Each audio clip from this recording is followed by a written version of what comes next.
Baik, perkenalkan saya Kevin Domits, mahasiswa Fakultas Hukum semester 7 dari Universitas Pembangunan Indonesia Manado. Kali ini saya akan memaparkan sebuah video dalam rangka untuk memenuhi syarat dan ketentuan dalam mengikuti ujian akhir semester dari mata kuliah Studi Kasus Hukum Tata Negara dengan judul Putusan dalam Perkara Pengujian Undang-Undang Nomor 42 Tahun 1999 tentang Jaminan Fidusia.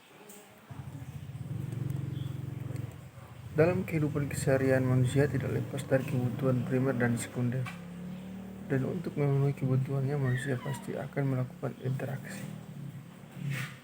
Termasuk dalamnya melakukan perjanjian jual beli kendaraan jika dimana si pembeli tidak memiliki cukup uang cash.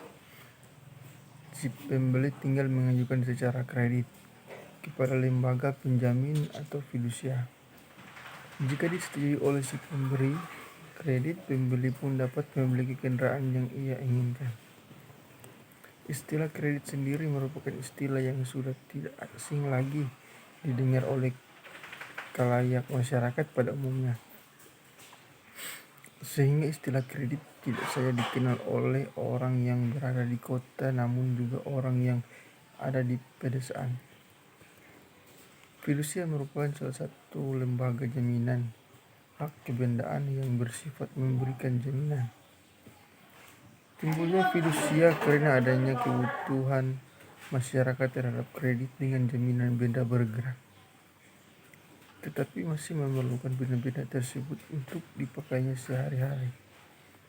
Dengan cara alternatif seperti ini, seseorang dapat memiliki barang atau benda yang ia inginkan tanpa uang banyak, hanya memenuhi persyaratan administrasi yang telah ditentukan, yang di dalamnya ada juga perjanjian.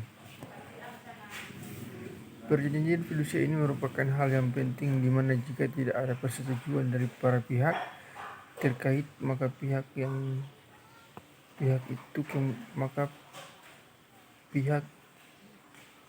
itu kemudian tidak dapat disebut sebagai kreditur dan debitur. Karena pada umumnya pihak kreditur dan debiturlah yang harus bersepakat dengan etika baik.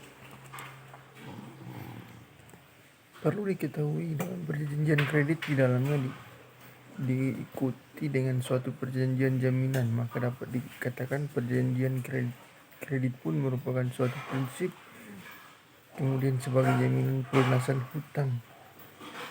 Barulah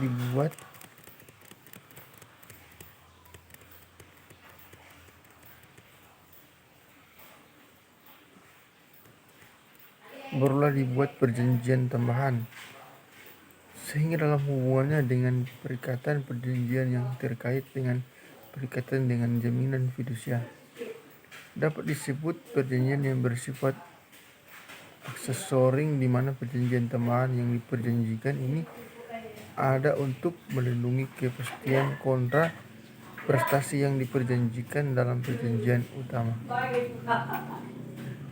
Karena sifatnya yang memaksa, maka hukum jaminan yang mengatur pokok-pokok dari perjanjian aksesoris ini harus mampu memberikan jaminan kepastian dalam upaya tercapainya kontrak prestasi tersebut. Oleh sebabnya, perjanjian jaminan yang bersifat aksesoris ini memerlukan perjanjian pokok sebagai dasar pijakan untuk membuat suatu perjanjian jaminan. Maka perjanjian pokok tersebut berupa perjanjian utang piutang. Jaminan yang dimaksud adalah sebagai bentuk komitmen dari pihak atau debitur atas prestasi yang harus ia penuhi dalam perjanjian pokok tersebut. Dan apabila perjanjian pokoknya telah dilunasi, maka dapat dikatakan lahir dan berakhirnya suatu perjanjian jaminan fidusia tergantung pada perjanjian pokoknya hutang piutang. Fidusia yang merupakan hak terhadap kebendaan yang hanya bersifat memberikan jaminan pelunasan hutang. Jika hutang debiturnya telah lunas, maka perjanjian fidusianya akan berakhir pula. Objek benda semua yang dijadikan jaminan fidusia tetap dikuasai oleh pihak debitur. Sekian untuk paparan materi dari saya. Semoga bisa bermanfaat.